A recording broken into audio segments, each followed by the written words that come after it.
Greetings to all and welcome back to my channel, that is Commerce Classes by Ronak Sharma.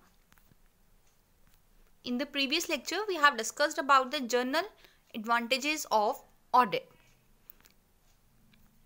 like knowledge of actual position of business, detection of frauds and errors, moral pressure on employees, alertness among employees and management, proper valuation of business, increase in goodwill, helpful in receiving compensation, helpful in assessment of tax, helpful in getting declared as insolvent, helpful in formulating dividend and bonus plans, and the last one is availability of valuable suggestions. अगर आपने ये वाली video पहले नहीं देखी है तो stop करो करंट वीडियो, पहले आप प्रीवियस वीडियो जाकर देखो, कनेक्शन में है. अगर आपको जनरल एडवांटेजेस क्लियर होंगे देन आपको जो हम आज का टॉपिक कर रहे हैं तभी वो चीज़ अच्छे समझ आएगी. ठीक है, और आज हम डिस्कस करने वाले हैं advantages of audit to various organisations, under which first comes to sole proprietorship concerns. देखो इसमें हम पता क्या करेंगे कि ऑडिट के क्या क्या बेनिफिट्स हैं अलग अलग ऑर्गेनाइजेशंस को. लाइक सोल प्रोप्राइटरशिप कंसर्न के लिए क्या इंपॉर्टेंस है, पार्टनरशिप फर्म्स के लिए क्या इंपॉर्टेंस है ऑडिटिंग की, एंड कंपनीज के लिए क्या इंपॉर्टेंस है. ठीक है, वन बाय वन हम भी डिस्कस करेंगे. फर्स्ट है हमारा advantages to sole proprietorship concern. देखो इसमें क्या होता है, अगर आपका सोल प्रोप्राइटरशिप बिजनेस है तो आपको ये फॉलोइंग एडवांटेजेस मिलेंगे. ठीक है, लाइक प्रूफ इन कोर्ट, मतलब अगर कोई डिस्प्यूट अराइज हो जाता है तो आप अपने ऑडिटेड अकाउंट्स को as a proof, as an evidence court में पेश कर सकते हैं. या फिर helpful in conversion of business into partnership, comparative study भी पॉसिबल हो जाती है. Helpful in assessment of wealth tax and income tax. चलो अब हम इन्हें वन बाय वन डिस्कस करते हैं. First one is proof in court. If in any business dispute, any fact is to be established through the books of accounts, then audited accounts can be produced as evidence in courts. Right? अगर आपके business में किसी भी kind का कोई भी dispute arise होता है और आप अपने बुक्स ऑफ अकाउंट्स को प्रेजेंट करते हैं तो आपके सिर्फ और सिर्फ ऑडिटेड अकाउंट्स को ही आप एज एन एविडेंस या एज अ प्रूफ रख सकते हैं कोर्ट में. When accounts certified by the auditor are produced in court, then the judge is assured that the accounts are true. अगर आप अपने ऑडिटर के द्वारा जो सर्टिफाई किए गए हैं अकाउंट्स उन्हें अगर आप कोर्ट में प्रेजेंट करते हैं तो जज जो होते हैं आपके वो भी एश्योर हो जाते हैं कि अकाउंट्स जो भी प्रिपेयर करे हैं वो क्या है, आपके true and fair view show कर रहे हैं. मतलब उसमें कोई भी डिस्क्रिपेंसी नहीं है, मतलब रिलाई कर लेते हैं वो, क्योंकि वो अकाउंट्स कैसे हैं, आपके ऑडिटेड अकाउंट्स हैं. ठीक है, तो first advantage soul proprietorship concern को क्या होता है ऑडिट का, कि आप अपने ऑडिटेड अकाउंट्स को एज अ प्रूफ भी प्रेजेंट कर सकते हैं in court in any dispute. ठीक है, second one is helpful in conversion of business into partnership. अगर आप अपने बिजनेस को पार्टनरशिप में कन्वर्ट करना चाहते हैं आप, तब भी आपके लिए जो ऑडिटेड अकाउंट्स हैं वो हेल्पफुल प्रूव होते हैं. ठीक है, in case a sole proprietor wants to convert his business into partnership firm, that is wants to take in another person as a partner in his business और himself wants to become a partner in another firm, then audited accounts prove very helpful. अगर कोई भी proprietor, जो भी sole proprietor है, अगर वो अपने बिजनेस को पार्टनरशिप में कन्वर्ट करना चाहता है, इट मीन्स वो किसी भी न्यू पार्टनर को अपने बिजनेस में लेके आना चाह रहा है या फिर खुद किसी के पार्टनरशिप में एंटर करना चाह रहा है, तो आपके लिए ऑडिटेड अकाउंट्स क्या होते हैं, हेल्पफुल प्रूव होते हैं. Next one is comparative study possible. In case the accounts of a number of years need to be compared on the basis of the audit report of the said years, the accounts of one year can be compared with those of another. This makes a comparative study of profits and losses और income and expenditure possible. देखो अगर आप चाहते हैं कि आपने compare करना चाह रहे हो आप अपने अकाउंट्स को, मतलब एक साल के अकाउंट्स को दूसरे साल के अकाउंट्स के साथ कंपैरिजन करना चाहते हैं, या फिर आप profit and loss, income and expenditure को कंपैरिजन करना चाह रहे हैं, तो आप कर सकते हैं. क्योंकि अगर आपके ऑडिटेड अकाउंट्स हैं तो वो रिलायबल होते हैं आपके. ठीक है ना, रिलाय कर सकते हो आप उनके ऊपर, तो हम बोल सकते हैं कि कंपैरेटिव स्टडी भी पॉसिबल होती है. Next one is helpful in assessment of wealth tax. If the sole proprietorship has a lot of assets and upon his death taxes are to be paid upon his wealth, audited accounts prove very helpful. अगर कोई भी sole proprietor है, soul honour है, जिसके पास बहुत सारे assets भी हैं, ठीक है, अगर उसकी किसी भी कारण से अगर डेथ हो जाती है तो उसकी जो वेल्थ है, ठीक है, जो उसकी पूंजी है, उसके ऊपर आपको टैक्स पे करना होता है, ठीक है, तो उस टाइम पे भी ऑडिटेड अकाउंट्स क्या होते हैं, हेल्पफुल प्रूव होते हैं। Next one is helpful in assessment of income tax. While determining the liability of income tax, the concerned officers may lay much greater reliance upon audited accounts. जब अगर हम बात करें टैक्स की, अगर इनकम टैक्स को कैलकुलेट करना है उस टाइम पर भी जो आपके टैक्स ऑफिसर्स होते हैं ना, या हाँ टैक्स ऑफिसर्स हैं आपके, असेसिंग ऑफिसर्स होते हैं जो आपके, वो आपके ऑडिटेड अकाउंट्स पर ज़्यादा रिलाई करते हैं, ठीक है ना, क्योंकि उन्हें ये पता है कि ऑडिट हो चुकी है, इट मीन्स इसमें कोई एरर नहीं है, कोई फ्रॉड्स नहीं है, मीन्स जो भी फैक्ट्स को शो किए गए हैं वो बिल्कुल एक्यूरेट है, मतलब कोई भी मैनिपुलेशन नहीं की गई है अकाउंट्स में, ठीक है। तो ये थे आपके कुछ बेनिफिट्स जो कि सोल प्रोप्राइटरशिप कंसर्न को मिलते हैं अगर वो अपने अकाउंट्स को ऑडिट करवाते हैं, ठीक है। कौन कौन से हैं? First one is proof in court, वो अपने ऑडिटेड अकाउंट्स को एज अ प्रूफ भी रख सकता है कोर्ट के अंदर। Second, helpful in conversion of business into partnership. Next, comparative study possible होती है।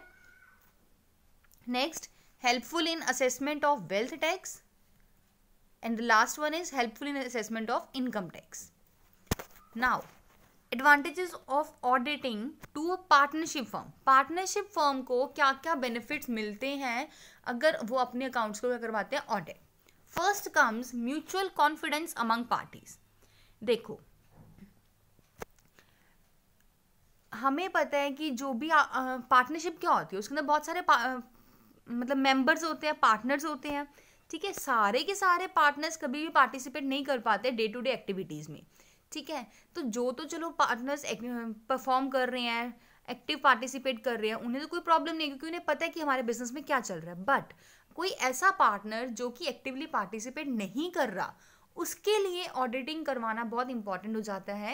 मतलब उसके लिए ऑडिटेड अकाउंट्स जो होते हैं वो बहुत ही हेल्पफुल प्रूव होते हैं कि उसे इन्फॉर्मेशन मिल जाती है कि पार्टनरशिप फर्म के अंदर क्या चल रहा है, कितने प्रॉफिट्स हैं, कैसे वर्किंग हो रही है, कितने एसेट्स हैं, कितने लायबिलिटीज़ हैं, क्या कोई एरर्स तो नहीं हो रहे and all.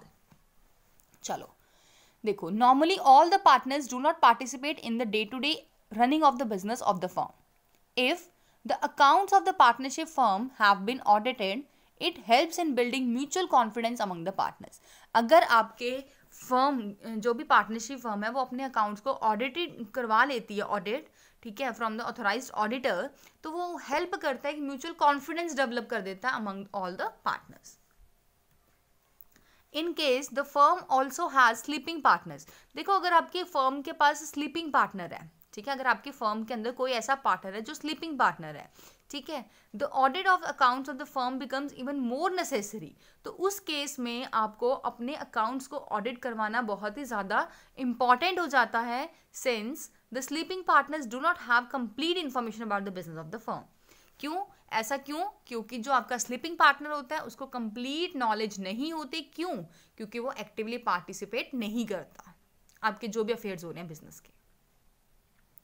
Hence, audited accounts reduce the chances of dispute at the time of division of profits among the partners, and the work of the firm can proceed without any hindrance. देखो, इसीलिए कहते हैं अगर आप अपने accounts को audit करवा लेते हैं तो आपका ये जो डिस्प्यूट के चांसेस होते हैं ना, कि जब आप डिवाइड कर रहे हैं प्रॉफिट्स को, उस टाइम पे होने वाले जो डिस्प्यूट्स होते हैं अमंग द पार्टनर्स, उसके चांसेस भी बहुत कम हो जाते हैं, और आप अपनी फर्म का जो भी आपकी वर्किंग है, जो भी ऑपरेशंस है, without any obstacle, without any hindrance, you are able to proceed. Next one is helpful in valuation of business and goodwill. देखो, अगर आप अपने पार्टनर को एडमिट करते हो, अगर आप अपने फर्म में, बिजनेस में किसी न्यू पार्टनर को एडमिट करते हैं, तो उस टाइम पे, या फिर किसी की अगर रिटायरमेंट होती है, किसी की डेथ हो रही है, उस केसेस में आपको वैल्यूएशन करनी होती है अपने बिजनेस की। क्यों? क्योंकि आपने उनके शेयर्स डिस्ट्रीब्यूट करने होते हैं, ठीक है। और जो वैल्यू होती है आपकी एसेट्स एंड लायबिलिटीज़ की, और जो गुडविल की, वो कैसे हो जाती है, आपकी अफेक्ट करती है अगर आपके अकाउंट्स क्या है, ऑडिटेड है, ठीक है। In case of admitting a new partner into the business of the firm, और at the time of retirement or death of a partner, the valuation of the business and the valuation of its assets and liabilities and the goodwill of the firm is greatly facilitated if the accounts have been audited. Peaceful statement of accounts. At the time of dissolution of a firm, the assets and liabilities of the firm can be divided among the partners in a peaceful manner on the basis of audited accounts. देखो, अगर आपका किसी भी reason से अगर आपकी firm या फिर जो भी आपकी पार्टनरशिप फर्म है वो डिसॉल्व हो रही है, ठीक है, तो उस टाइम पे डिसोल्यूशन में क्या होता है, खत्म हो जाती है, टर्मिनेट हो जाती है ना आपकी फर्म, तो उस केस में आपको जो जितने भी एसेट्स हैं, जो लायबिलिटीज हैं, वो क्या करते हो आप डिवाइड करते हो, डिस्ट्रीब्यूट करते हो अमंग द पार्टनर्स. और अगर आपके ऑडिटेड अकाउंट्स हैं तो आपको सारी इमेज क्लियर होगी, कितने आपके एसेट्स हैं, कितने लायबिलिटीज है, उसमें से कितना पोर्शन किसका है, कितना शेयर किसका है. तो जब आप डिसोल्यूशन के टाइम पे जो डिवीजन करते हैं ना, वो बहुत ही पीसफुल मैनर में हो जाती है, ठीक है, इसलिए बोलते हैं पीसफुल सेटलमेंट ऑफ अकाउंट्स. ठीक है, ये हमारे पॉइंट्स थे, कुछ बेनिफिट्स थे जो कि एक पार्टनरशिप फर्म को अवेल होते हैं if they are auditing their accounts. अगर वो अपने अकाउंट्स को ऑडिट करवाते हैं तो उन्हें कुछ फॉलोइंग बेनिफिट्स मिलते हैं. लाइक क्या था हमारा, म्यूचुअल कॉन्फिडेंस अमंग पार्टीज, ठीक है, वैल्यूएशन करने में हेल्प होता है बिजनेस की as well as goodwill, peaceful settlement हो जाती है उनके अकाउंट्स की. And the next one is advantages of audit to a joint stock company. Joint stock company को क्या बेनिफिट्स होते हैं? देखो, joint stock company mean simple company ही है. फर्स्ट क्या आएगा आपका, confidence among share holders in management. जो शेयर होल्डर्स होते हैं ना, उनका कॉन्फिडेंस बिल्डअप हो जाता है टुवर्ड्स देयर मैनेजमेंट. देखो, एक चीज तो लास्ट लेक्चर में भी क्लियर की थी कि जो कंपनी के ऑनर्स होते हैं और जो कंपनी को रन करते हैं, दोनों ही डिफरेंट होते हैं. मतलब ऑनरशिप और management both are separate in case of a company, ठीक है. तो जो कंपनी में ही ऑडिटिंग करवाना मैंडेटरी होता है. रीजन बिहाइंड इज कि जो आपके ऑनर्स होते हैं ना, वो ये जानने में इंटरेस्टेड होते हैं कि क्या उनका जो कैपिटल इन्वेस्टेड है, जिस कंपनी में उन्होंने मनी इन्वेस्ट करी है, क्या वहाँ की अकाउंट्स, वहाँ के जो भी मैनेजमेंट है वो अच्छे से वर्क कर रही है, परफॉर्म या नहीं कर रही. तो इसी चीज़ की इंफॉर्मेशन आपको ऑडिटर देता है ऑडिट रिपोर्ट में. किसको देता है इंफॉर्मेशन? शेयर होल्डर्स को. First point is confidence among share holders in management. A company has a system to representative management. Company के अंदर क्या होता है? रिप्रेजेंटेटिव मैनेजमेंट है. मीन्स ऑनर कुछ है, उनके बिहाफ पे काम करने वाला कोई और पर्सन है. ऑनर्स कौन होते हैं? Shareholders. Shareholders are called real owners of a company ना. लेकिन मैनेज कौन करता है कंपनी को? Board of directors. तो क्या होता है, बोर्ड ऑफ डायरेक्टर्स रिप्रेजेंट करते हैं शेयर होल्डर्स को, right. The management of a company is in the hands of a few selected shareholders. The remaining shareholders do not participate in the management of the company. होता क्या है, देखो, management जो होती है ना, वो कुछ ही शेयर होल्डर्स के हाथ में होती है, ठीक है, या कुछ ही डायरेक्टर्स के हैंड्स में होती है, और जो बाकी रिमेनिंग के शेयर होल्डर्स होते हैं ना, वो पार्टिसिपेट नहीं करते. Hence, the managers of the company, with the help of getting the accounts audited, assure the shareholders that they have been working properly and that they have not misused their position in the company in any manner. इसीलिए जो manager होता है company का, या managers होते हैं company के, वो एश्योर करवाते हैं शेयर होल्डर्स को with the help of account getting their accounts audited. मतलब अपने अकाउंट्स को ऑडिट करवा कर शेयर होल्डर्स को ये एश्योरेंस देते हैं कि वो जो भी काम कर रहे हैं वो एक प्रॉपर मैनर में, प्रॉपर सीक्वेंस में, प्रॉपर प्रोविजंस को फॉलो करते हुए कर रहे हैं, और अब वो अपनी पोजीशन का किसी भी तरह से कोई भी मिसयूज नहीं कर रहे. ठीक है, फर्स्ट क्लियर हो गया I think point, confidence among share holders in management. Next one is easy availability of investment. A company accumulates capital by issuing shares and debentures to the public. The public has faith on audited accounts, and if it is on the basis of the same that it invests capital in the company. देखो, investment available भी बहुत easy हो जाती है. Reason क्या है?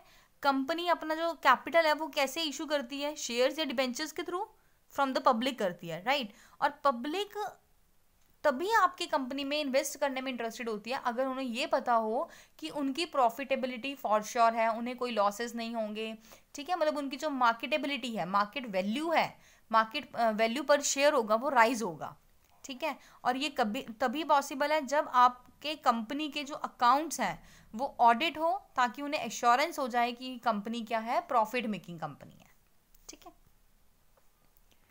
Next one is helpful in declaration of dividends. Since audit certifies the profit of the company, hence at the time of declaration and distribution of dividends, no suspicions are aroused. देखो, हमने ना I think ये journal advantages जो last class में discuss किए थे उसमें भी ये पॉइंट मतलब डिस्कस किया था।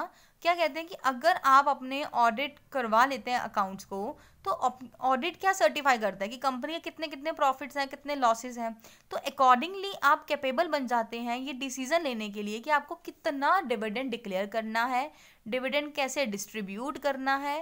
मतलब इसमें कोई भी आपको शंका नहीं रहती, कोई भी आप डाउट में नहीं रहते, हर चीज़ आपको क्लियर पिक्चर हो जाती है, ठीक है। The auditor certifies in his report that the dividend has been declared and distributed at an appropriate rate. तो जो उस कंपनी का ऑडिटर होगा उसे अपने रिपोर्ट के अंदर ये मेंशन करना पड़ेगा कि डिविडेंड डिक्लेयर किया गया है और एक पर्टिकुलर जो भी अप्रोप्रिएट रेट है उसी रेट पर दिया जा रहा है, right. And the last one is facilitates amalgamation, absorption and reconstruction of companies. देखो, जब भी आप अपनी कंपनी को अमलगामेट कर रहे हैं या फिर आप एब्जॉर्ब कर रहे हैं या फिर रिकंस्ट्रक्ट कर रहे हैं अपनी कंपनीज को, तो उस टाइम पे ना आपको कुछ डिसाइड करना, जैसे बोलते हैं परचेज कंसिडरेशन, ठीक है। परचेज कंसिडरेशन का मतलब क्या हुआ? देखो, अगर मैं अपनी कोई चीज़ आपको सेल कर रही हूँ तो हम एक कुछ एक्सचेंज ऑफर रखेंगे ना, कि मैं आपको, सपोज हम बोलते हैं कि स्टॉक ले लो, चलो कि मैं आपको अपना स्टॉक सेल करूँगी, इसके बदले में आप मुझे इतने रुपीज़ पे करोगे। तो जो रुपीज़ है वो क्या आपका परचेज कंसिडरेशन है, ठीक है। तो क्या कहते हैं, जब आप अपने कंपनी को अमलगामेट करते हैं, एब्जॉर्ब करते हैं या रिकंस्ट्रक्ट करते हैं, तो आपको परचेज कंसिडरेशन डिसाइड करने की रिक्वायरमेंट पड़ती है। और अगर आपके अकाउंट्स ऑडिटेड अकाउंट्स हैं तो आपको हेल्प हो जाती है to determine the purchase consideration amount. ऐसी सिचुएशन में क्या होता है, हम बोल सकते हैं कि जो ऑडिटेड अकाउंट्स है ना वो बहुत ही रिलायबल कंसिडर किए गए हैं, ठीक है। देखो, whenever companies are amalgamated, absorbed and reconstructed, then deciding the purchase consideration is greatly facilitated by audited accounts. In such a situations, audited accounts are considered to be more reliable. I think clear हो गए होंगे आपको। Previous lecture में हमने discuss किया था कि generally आपके एडवांटेजेस क्या होते हैं ऑडिटिंग के, ठीक है। और आज के लेक्चर में हमने क्या डिस्कस किया है, advantages of auditing to various organisations, ठीक है। फर्स्ट जैसे हमने किया सोल प्रोप्राइटरशिप कंसर्न्स के लिए क्या बेनिफिट होते हैं, then we have done the advantages of audit towards the partnership firm, and then last one is to a joint stock company. I hope you like the video. Thanks and have a wonderful day.